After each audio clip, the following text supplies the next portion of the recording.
이야기만은 어디엔가 꺼내놓고 싶어서 이렇게 말문을 엽니다. 저는 61살 수진이라고 합니다. 30년 넘게 한 남자의 아내로 살아왔어요. 1989년에 28살에 결혼해서 지금까지 말이죠. 남들 보기에 저희 부부는 참 평범했습니다. 싸움도 없고 큰 사고도 없고 그냥 조용히 늙어가는 부부였어요. 남편 동철이는 무뚝뚝하지만 책임감 강한 사람입니다.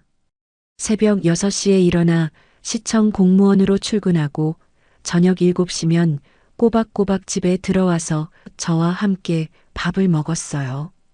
주말이면 남대문 시장에 장 보러 같이 가는 게 전부였습니다. 누가 봐도 모범적인 노부부였을 거예요. 잠자리도 있었습니다. 한 달에 2~3번 정도. 규칙적이지는 않았지만 없다고 할 정도는 아니었어요.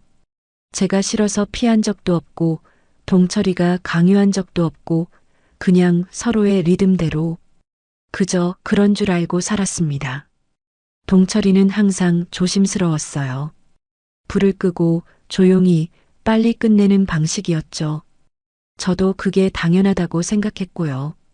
사실 즐거웠던 적은 글쎄요, 기억이 안 나네요. 그냥 부부의 의무라고 생각했습니다. 아프지 않으면 되는 거라고요. 그런데 말이에요.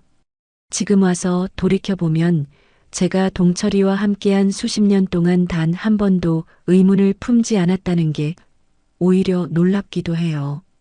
이게 당연한 건가? 모든 부부가 다 이런 건가? 텔레비전 드라마에서 보는 그런 열정적인 사랑은 젊은 사람들만의 이야기인가? 아무 생각 없이 그저 흘러가는 물처럼 살아왔죠. 동철이를 사랑했으니까요. 아니, 정확히 말하면 사랑했던 줄 알았으니까요. 주변 친구들이 간혹 이상한 농담을 해도 전 늘 웃으며 넘겼어요. 진심이었어요. 의심한 적 없거든요. 문제라면 전 그게 문제인지조차 몰랐다는 거죠. 내 몸이 반응하지 않는 걸, 관계가 끝나도 아무 감정이 들지 않는 걸, 오히려 끝났구나 하고 안도하는 걸 그저 나이 들면 다 그렇게 되는 줄 알았습니다. 주변 누구에게도 물어본 적 없어요. 그런 건 창피한 일이고 품위 없는 대화인 줄만 알았거든요. 특히 우리 세대 여자들은 그런 걸 입에 담지 않았잖아요. 시어머니도 친정어머니도 여자는 참고 견디는 게 미덕이라고 가르치셨으니까요. 그런데 그런 제가 어느 날 우연히 한 남자를 만나게 됩니다. 그건 제가 지금껏 믿고 살아온 모든 상식을 무너뜨리는 시작이었어요. 정민이를 처음 본 건 정말 아무것도 기대하지 않았던 가을날이었습니다. 친구 영희가 집에만 있지 말고 나오라 해서 따라 나간 작은 문화센터 강좌였어요. 주제는 중년의 글쓰기였고 솔직히 말해 저는 딱히 글을 쓰고 싶어서 간 것도 아니었습니다. 그냥 집에만 있자니 무료해서 사람 구경 좀 해볼까 하는 마음이었죠. 그날 강사는 50대 중반쯤 되어 보이는 여자분이었는데 인생의 후반전을 어떻게 살아가느냐가 중요하다는 이야기를 하고 있었어요. 하지만 제 눈에는 강사보다 더 눈에 들어오는 사람이 있었습니다. 제 옆자리에 앉았던 남자였어요. 말끔한 회색 재킷에 깔끔한 안경, 조용한 미소, 그리고 무심한 듯 자연스러운 눈빛. 처음엔 그냥 스쳐 지나가는 사람들 중 하나라 생각했어요. 하지만 뭔가 달랐습니다. 동철이처럼 무뚝뚝하지도 않고 그렇다고 번거롭게 말이 많지도 않고 수업 중간에 잠깐 휴식 시간이 있었는데 정민이가 조용히 물었어요. 처음 오시는 건가요? 목소리가 참 좋았습니다. 낮고 부드러운데 뭔가 안정감이 있었어요. 저는 괜히 얼굴이 빨갛게 되면서 대답했죠. 그렇게 우리는 자연스럽게 이야기를 나누게 됐습니다. 정민이는 은행에 다니다 몇 년 전에 명예퇴직을 했다고 했어요. 아내를 일찍 잃고 혼자 살고 있다고. 그 말을 들었을 때 왜인지 가슴이 짠해졌습니다. 그 후로도 몇 번 더 강좌가 있었고 우리는 매번 같은 자리에 앉게 됐어요. 우연이라기보단 어쩌면 조심스러운 선택이었는지도 모르겠네요. 정민이는 책 얘기를 좋아했고 커피를 천천히 마셨고 무례한 말을 한 적이 단 한 번도 없었습니다. 동철이와는 달랐어요. 동철이는 대화할 때도 간단하게 끝내는 편인데 정민이는 제 말을 진짜 들어주는 느낌이었습니다. 제 눈을 바라보면서 고개를 끄덕이고 가끔은 그러셨구나. 힘드셨겠어요. 이런 말도 해주고. 혹시 이 영상이 도움이 되셨다면 구독과 좋아요 부탁드려요. 어느 날 수업이 끝난 뒤 정민이가 조심스럽게 물었어요. 근처에 조용한 찻집이 있는데 괜찮으시다면 잠깐 어떠냐고. 오늘 강의 내용이 흥미로웠는데 좀 더 이야기해보고 싶다고 했어요. 순간 머리가 하얘졌습니다. 다른 남자와 단둘이 차를 마신다? 그것도 결혼한 여자가? 하지만 그날따라 어쩐지 거절하고 싶지 않았어요. 동철이는 야근한다고 했고 집에 가봤자 텔레비전만 볼 텐데 핸드백엔 비어있는 하루가 들어 있었으니까요. 그 찻집은 정말 조용했습니다. 창밖으로 가을비가 부슬부슬 내리고 있었고 실내엔 잔잔한 클래식 음악이 흘렀어요. 우리는 참 많은 이야기를 했습니다. 책 이야기, 젊었을 때 꿈 이야기, 나이 들면서 달라진 마음에 대해서. 정민이는 제 눈을 자주 마주쳤어요. 동철이는 절대 그렇게 하지 않는데 저는 점점 숨을 고르게 됐습니다. 가슴이 두근거리는 게 느껴졌어요. 이런 감정이, 이런 떨림이 아직도 제 안에 있었다니. 시간이 어찌 흘렀는지도 모른 채 자리를 나설 무렵 정민이가 조용히 말했어요. 다음 주쯤 서울 근교에 글 쓰는 사람들끼리 조촐한 모임이 하나 있는데 혹시 함께 가겠느냐고. 공기도 좋고 생각할 시간도 될 것 같다고 했어요. 그 순간 제 안에서 뭔가가 움틀거렸습니다. 그날 이후 나는 달라졌습니다. 정민이와의 만남이 자꾸 머릿속을 맴돌았고 무엇보다 그 모임에 가겠다고 한 제 자신이 낯설었어요. 예전의 수진이라면 절대 그런 선택을 하지 않았을 텐데 동철이에게는 문화센터에서 하는 문학기행 같은 거 간다고 했습니다. 거짓말은 아니었어요. 실제로 그런 모임이었으니까요. 동철이는 그래, 좋은 일이네, 조심해서 다녀와 하며 별다른 의심 없이 보내줬습니다. 서울 근교의 작은 펜션이었어요. 가평 쪽이었는데 가을 단풍이 정말 아름다웠습니다. 모임에는 10명 정도 되는 사람들이 모였고 다들 글을 좋아하는 중년분들이었어요. 오전엔 강의를 듣고 오후엔 직접 글을 써보는 시간이었습니다. 정민이는 저를 다른 사람들에게 자연스럽게 소개해줬어요. 제가 문화센터에서 알게 된 분인데 글에 재능이 있으신 것 같아서 모시고 왔다고. 그 말에 괜히 기분이 좋아졌죠. 하루 종일 함께하면서 정민이의 다른 면들을 알게 됐어요. 다른 사람들과 이야기할 때도 배려심이 깊었고 글을 읽어주실 때 목소리가 정말 좋았습니다. 무엇보다 저를 바라보는 그 눈빛이 동철이와는 완전히 달랐어요. 모임이 끝나고 다들 돌아갈 시간이 되었는데 정민이가 조용히 말했어요. 혹시 급하지 않으시면 저녁을 함께 드시는 게 어떨까 했어요. 이 근처에 괜찮은 한정식 집이 있다고 들었다면서. 마지막 버스는 9시였고 시간은 충분했습니다. 저는 고개를 끄덕였어요. 저녁 식사는 정말 즐거웠습니다. 둘만의 시간이라 그런지 더 편안하게 대화할 수 있었어요. 정민이는 와인을 조금 시켜서 같이 마셨는데 평소 술을 안 마시는 저도 기분이 좋아서 한 잔 정도 마셨습니다. 정민이가 갑자기 말했어요. 수진 씨는 참 매력적인 분이라고. 그 말에 얼굴이 확 달아올랐어요. 누군가 저를 매력적이라고 말한 게 언제였는지 기억도 안 났습니다. 식사를 마치고 나니 마지막 버스 시간이 다 되어 갔어요. 그런데 정민이가 말했습니다. 사실 자신도 여기서 하룻밤 묵을 생각이었다고, 내일 아침 일찍 근처에 볼 일이 있어서 그런다고 했어요. 제 심장이 쿵쾅거리기 시작했어요. 이게 무슨 의미인지 모를 리 없었거든요. 하지만 이상하게도 거부감이 들지 않았습니다. 오히려 기대되는 마음이 더 컸어요. 동철이에게 전화해서 모임이 늦게 끝나서 근처 펜션에서 하룻밤 자고 내일 아침에 들어갈 거라고 했습니다. 동철이는 그래, 조심해라고만 말했어요. 정민이가 예약한 방은 온돌방이었어요. 깔끔하고 아늑했습니다. 처음엔 거실에 앉아서 차를 마시며 이야기했어요. 하지만 시간이 지날수록 분위기가 달라졌습니다. 정민이가 조용히 제 손을 잡았어요. 따뜻하고 부드러운 손이었습니다. 동철이의 거친 손과는 완전히 달랐죠. 저는 그 손을 뿌리치지 못했어요. 아니, 뿌리치고 싶지 않았습니다. 정민이의 목소리가 더 낮아졌어요. 저를 바라보는 눈빛도 달라졌고요. 그리고 천천히 저에게 다가왔습니다. 입술이 닿는 순간 머릿속이 하얘졌어요. 오랜만에 느끼는 떨림이었습니다.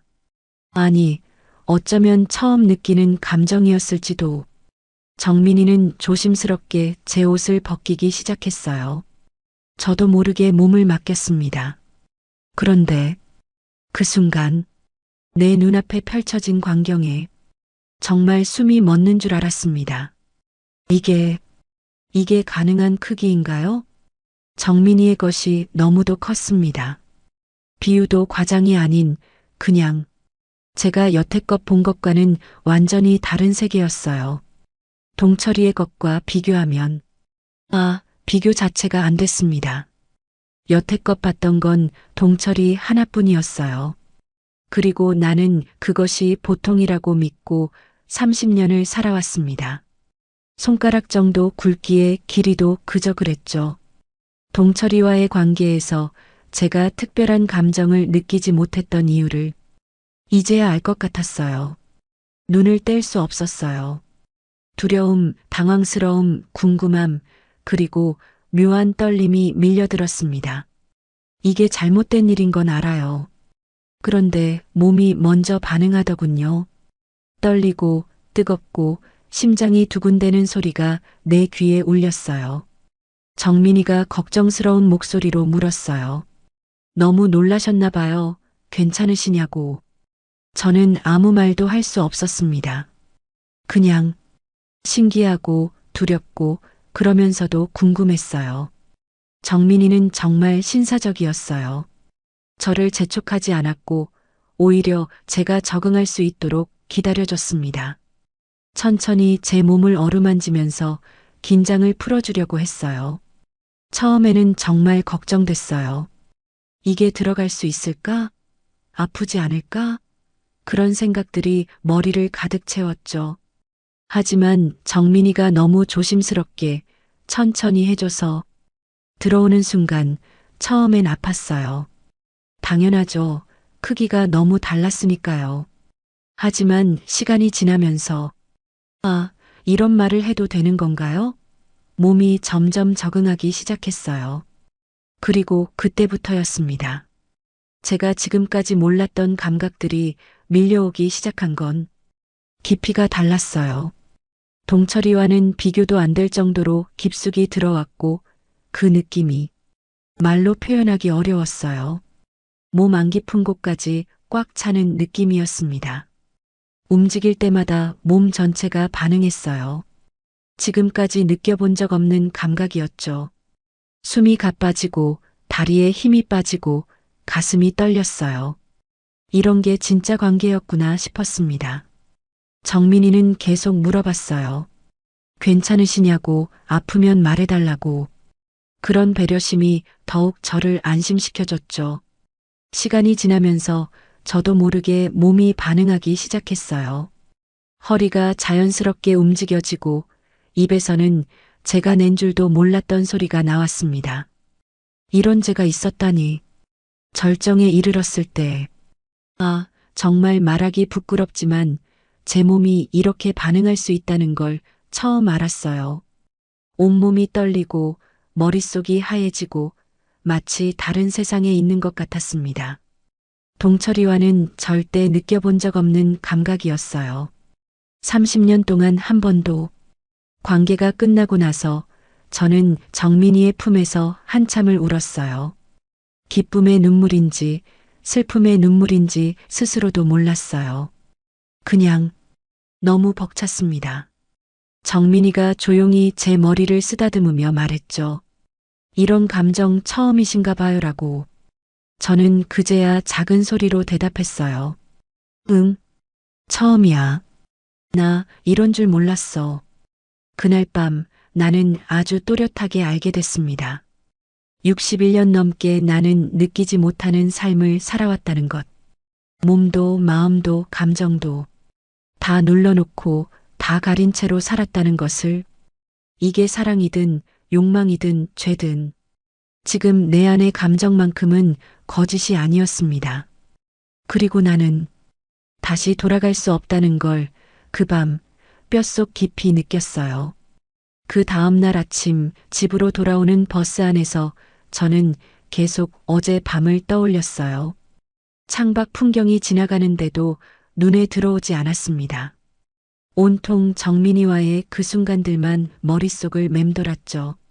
집에 도착했을 때 동철이는 평소와 다름없이 신문을 보고 있었어요. 잘 다녀왔냐고 묻는 동철이를 보니까 갑자기 죄책감이 밀려왔습니다. 하지만 동시에 이상한 감정도 들었어요. 이 사람은 정말 아무것도 모르는구나 하는 생각이었어요. 응, 좋았어. 공기도 좋고. 거짓말이 아니었어요. 정말 좋았으니까요. 하지만 그 좋았다는 의미를 동철이는 절대 모를 거였죠. 며칠이 지나면서 제 몸과 마음에 변화가 일어났어요. 우선 거울을 볼 때마다 뭔가 달라진 제 모습을 발견했습니다. 눈빛이 예전보다 생생해졌고 볼에도 은은한 홍조가 돌았어요. 마치 꺼져가던 불이 다시 타오르는 것 같았습니다. 가장 큰 변화는 동철이와의 관계에서 나타났어요. 예전엔 그냥 당연하게 여겼던 모든 것들이 이제는 달리 보였습니다. 동철이가 제 손을 잡을 때 예전처럼 편안하지 않았어요. 자꾸 정민이의 손과 비교하게 됐죠. 정민이의 손은 부드럽고 따뜻했는데 동철이 손은 왜 이렇게 거칠고 차갑게 느껴지는지. 심지어 동철이가 말하는 목소리도 예전처럼 정겹게 들리지 않았어요. 정민이의 그 낮고 부드러운 목소리가 자꾸 귓가에 맴돌았습니다. 밤이 되면 더 심했어요.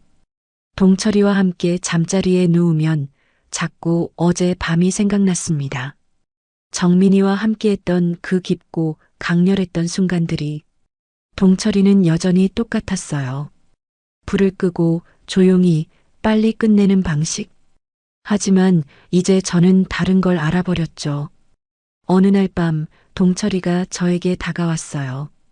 평소와 똑같은 방식으로요. 하지만 저는 집중할 수가 없었습니다. 몸은 그곳에 있었지만 마음은 정민이에게 가 있었어요. 동철이의 것이 들어왔을 때 정말 아무것도 느껴지지 않았어요. 예전에도 특별한 감정은 없었지만 이제는 아예 마치 아무 일도 일어나지 않는 것 같았습니다. 정민이와의 그 꽉 찬 느낌과는 너무도 달랐어요. 이게 차이구나. 그 순간 확실히 알았어요. 지금까지 제가 느끼지 못했던 이유를. 동철이의 크기로는 제가 진정한 만족을 느낄 수 없었던 거였어요.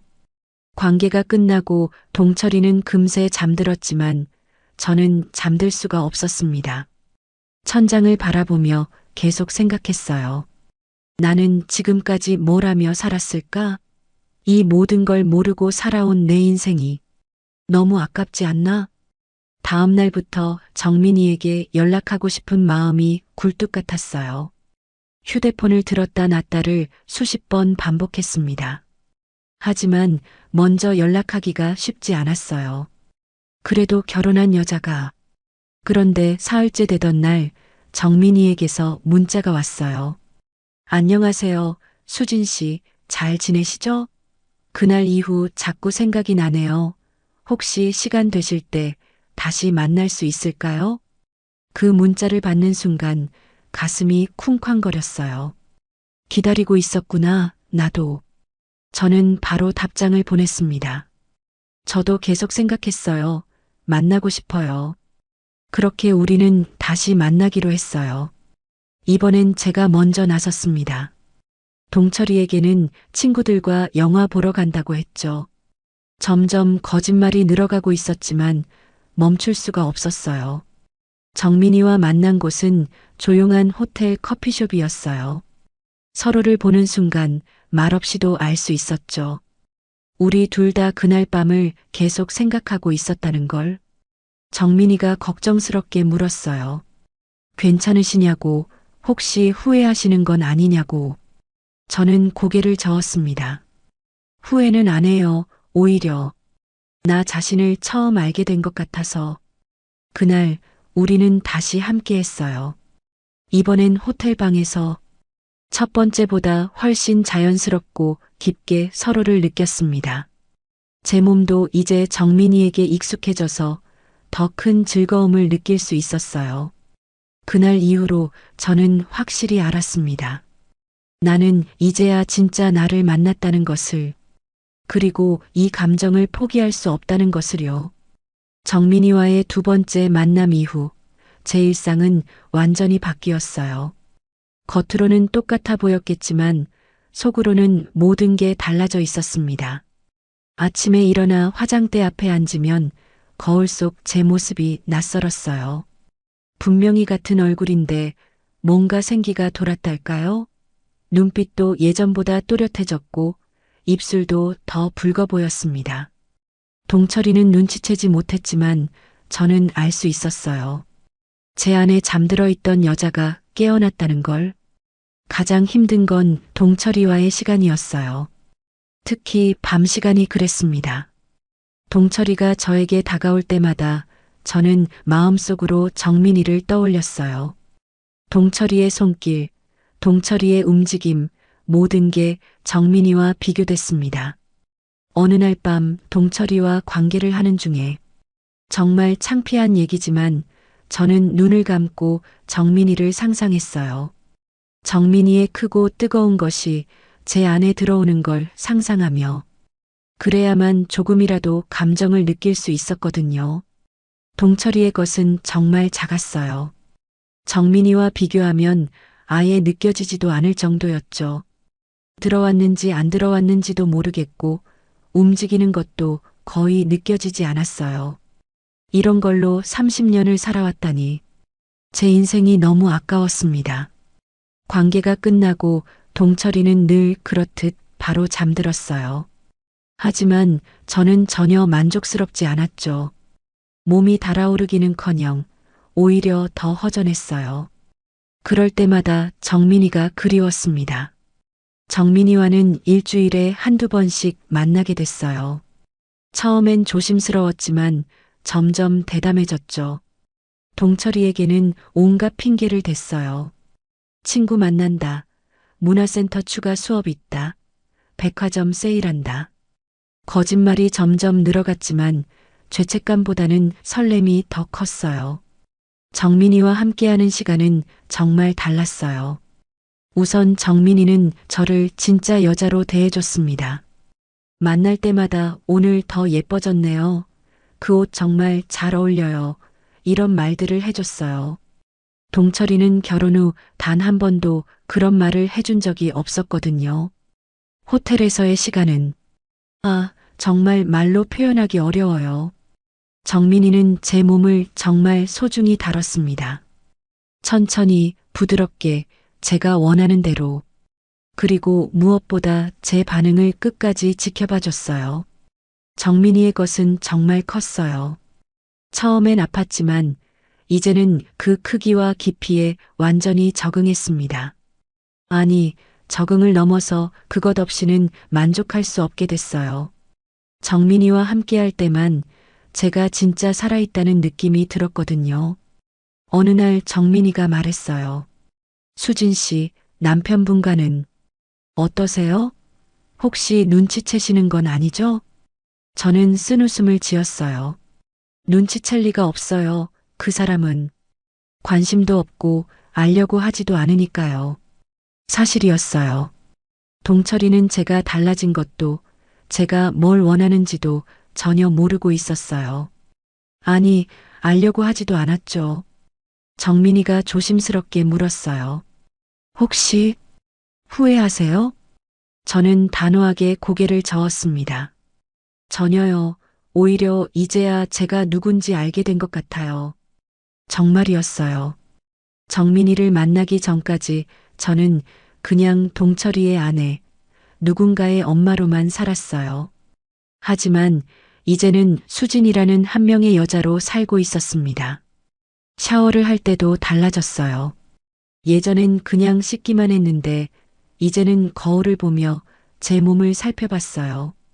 정민이가 만져준 곳들, 정민이가 키스해준 곳들, 그런 곳들이 더 예뻐 보였어요. 동철이는 여전히 눈치채지 못했어요.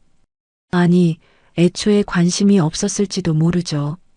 그냥 자기 일상대로 살고 있었습니다. 그런 동철이를 보면 가끔 화가 났어요. 이 사람은 정말 나에 대해 뭘 알고 있는 걸까? 하는 생각이 들었거든요. 하지만 동시에 안쓰럽기도 했어요. 동철이도 나름 착한 사람이었으니까요. 다만 남자로서는 너무 부족했죠. 크기도 크기였지만 그보다는 저를 여자로 보지 않는다는 게 더 문제였어요. 그런 복잡한 감정 속에서 저는 점점 정민이에게 빠져들고 있었습니다. 이게 사랑인지 욕망인지 구분할 수 없었지만 분명한 건 정민이 없이는 살 수 없을 것 같다는 거였어요. 정민이와의 관계가 깊어질수록 제 마음도 복잡해졌어요. 행복하면서도 불안했고 죄책감과 해방감이 동시에 밀려왔습니다.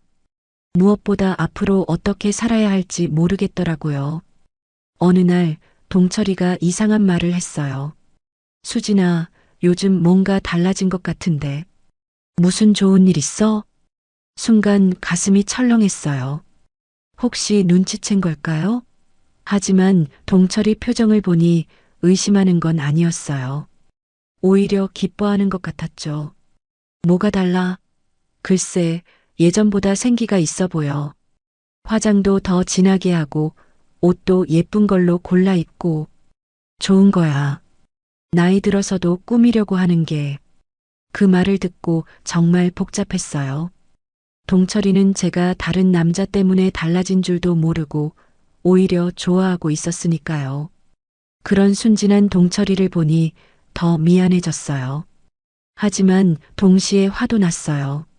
지금까지는 내가 얼마나 시들어 있었는데 이제서야 알아차리냐는 생각이 들었거든요. 만약 동철이가 진짜 저를 사랑했다면 제가 불만족스러워하는 걸 눈치챘어야 하는 거 아닌가요? 그날 밤 동철이가 또 저에게 다가왔어요. 평소처럼 불을 끄고 조용히. 하지만 이제는 정말 참을 수가 없었어요. 동철이의 작은 것이 들어와도 아무 느낌이 없었고 오히려 답답하기만 했습니다. 정민이라면 지금쯤 자꾸 그런 생각이 들었어요. 정민이의 크고 뜨거운 것이 제 안 깊숙이 들어와서 저를 가득 채워주는 그 느낌. 동철이와는 비교할 수도 없었죠. 관계가 끝나고 동철이는 또 바로 잠들었어요. 저는 화장실로 가서 혼자 울었습니다. 이런 식으로 계속 살아야 하나? 정민이와 함께 있을 때만 진짜 살아있는 기분인데. 다음 날 정민이에게 전화했어요. 정민 씨, 저 좀 이상해져 가는 것 같아요. 집에 있으면 답답하고 남편하고 있으면 견딜 수가 없어요. 정민이는 조용히 들어주더니 말했어요. 수진 씨, 너무 무리하지 마세요. 이런 일은 시간이 필요해요. 시간이요? 전 지금이라도 당신과 함께 살고 싶어요. 제가 한 말에 스스로도 놀랐어요. 언제부터 이런 생각을 하고 있었을까요? 정민이의 목소리가 조금 달라졌어요. 저도 그런 마음이 없는 건 아니에요. 하지만 수진 씨는 결혼하신 분이고, 그게 뭐가 중요해요? 저는 지금까지 죽은 것처럼 살았어요. 당신을 만나고 나서야 살아있다는 걸 느꼈다고요. 그날 우리는 평소보다 오래 호텔에 머물렀어요. 정민이는 저를 더욱 간절하게 안아줬고 저도 정민이를 놓고 싶지 않았어요. 하지만 결국 집으로 돌아가야 했죠. 동철이는 여전히 거실에서 텔레비전을 보고 있었어요. 저를 보더니 웃으면서 말했어요. 늦었네. 친구들이랑 재밌게 놀았어? 응. 거짓말이 이제는 자연스러워졌어요. 하지만 그게 더 무서웠습니다. 그날 밤 잠자리에서 저는 결심했어요. 이대로는 안 되겠다고. 뭔가 정리를 해야겠다고. 동철이와 정민이 사이에서 저는 선택해야 했어요. 안전하지만 무미건조한 일상을 택할 것인가 아니면 위험하지만 살아있는 감정을 택할 것인가. 그런데 선택은 생각보다 쉽지 않았어요. 동철이도 나쁜 사람은 아니었고 30년을 함께 산 세월도 있었고 하지만 정민이 없는 삶도 상상할 수 없었어요. 며칠을 고민하다가 저는 한 가지 깨달았어요. 이 문제는 단순히 두 남자 중 하나를 선택하는 게 아니라는 걸. 제가 어떤 사람으로 살고 싶은지를 선택하는 거였어요. 예전의 수진이로 돌아갈 것인가 아니면 새로운 수진이로 살아갈 것인가. 그 갈림길에서 저는 오랫동안 고민했습니다. 결국 선택의 순간이 왔어요. 그것도 제가 예상하지 못한 방식으로. 어느 날 오후 정민이와 만나기로 한 날이었어요. 평소처럼 친구 만난다고 거짓말을 하고 나가려는데 동철이가 갑자기 말했어요. 수진아, 오늘은 좀 일찍 들어와. 우리 얘기 좀 해야겠어. 순간 온몸이 굳었어요. 혹시 들켰나? 하지만 동철이 표정은 평소와 별로 다르지 않았어요. 그래도 불안한 마음으로 나갔죠. 정민이를 만나서도 계속 신경이 쓰였어요. 무슨 일 있어요? 오늘 좀 다른 것 같은데. 남편이 오늘 얘기할 게 있다고. 혹시 우리 일을 알게 된 건 아닐까봐. 정민이도 걱정스러운 표정을 지었어요. 만약 정말 그렇다면 수진 씨는 어떻게 하실 거예요? 그 질문에 저는 한참을 생각했어요. 그리고 제 마음속 깊은 곳에서 답을 찾았습니다. 모르겠어요. 하지만 당신을 포기할 수는 없을 것 같아요. 그날 호텔에서의 시간은 평소와 달랐어요. 마치 마지막인 것처럼 서로를 간절하게 안았습니다. 정민이도 저도 뭔가 끝이 다가오고 있다는 걸 느끼고 있었어요. 집에 돌아가니 동철이가 거실에서 기다리고 있었어요. 평소보다 심각한 표정이었죠. 앉아, 수진아. 가슴이 쿵쾅거렸어요. 하지만 어떻게든 태어난 척 했습니다. 왜? 무슨 일인데 그렇게 심각해? 동철이는 한참을 망설이더니 입을 열었어요. 수진아, 나 병원에 다녀왔어. 예상하지 못한 말이었어요. 바람 피운 걸 들켰다는 얘기가 아니라.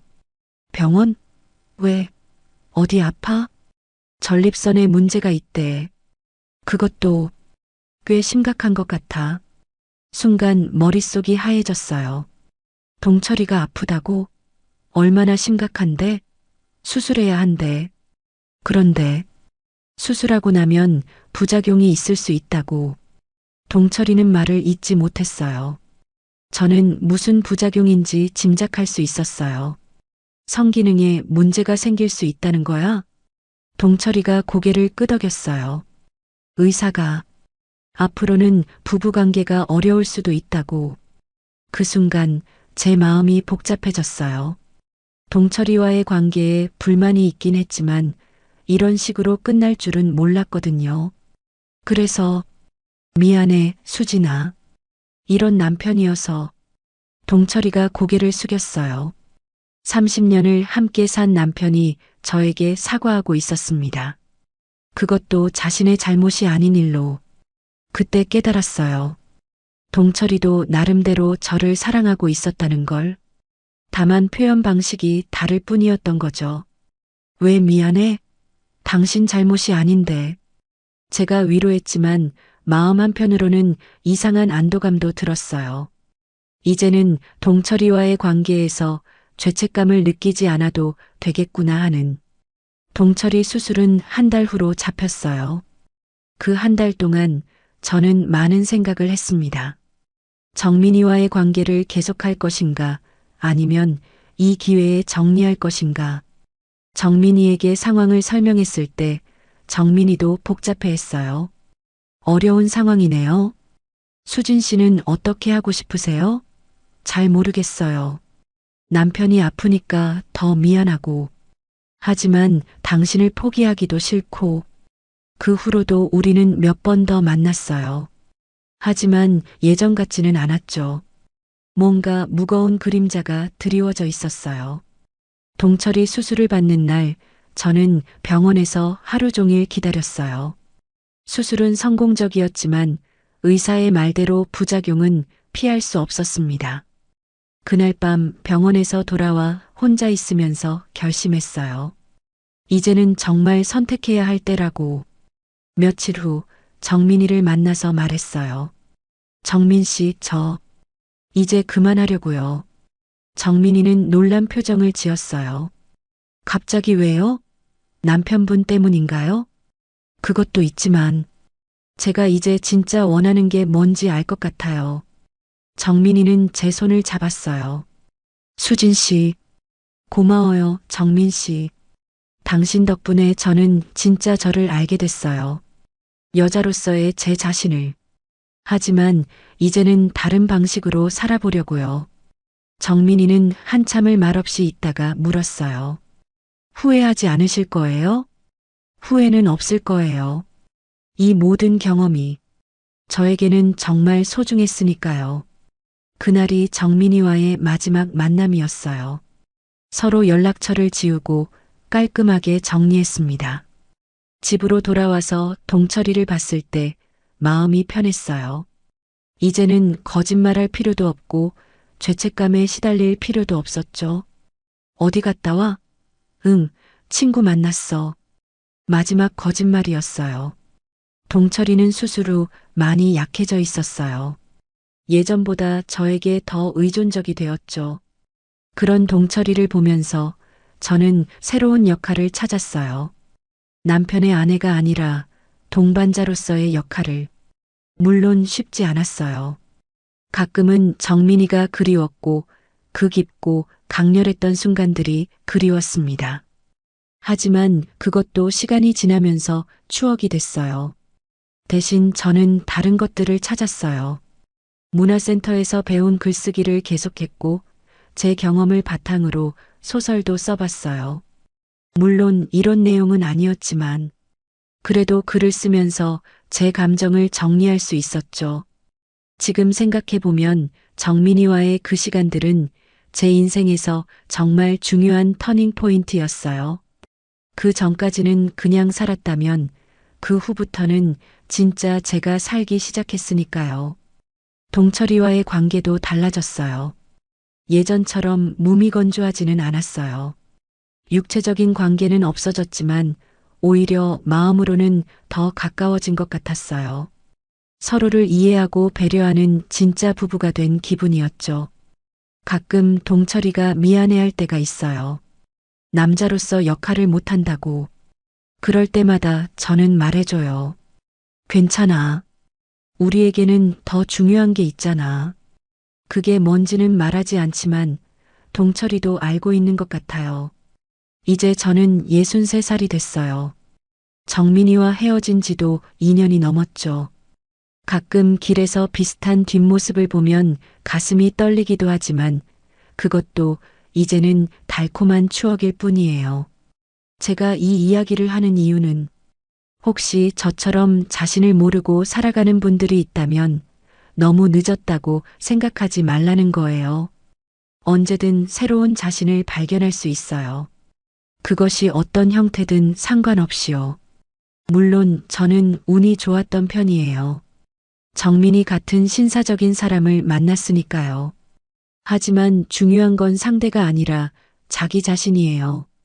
내가 누구인지, 내가 뭘 원하는지를 아는 것. 지금도 가끔 그때 그 감각들이 그리워요.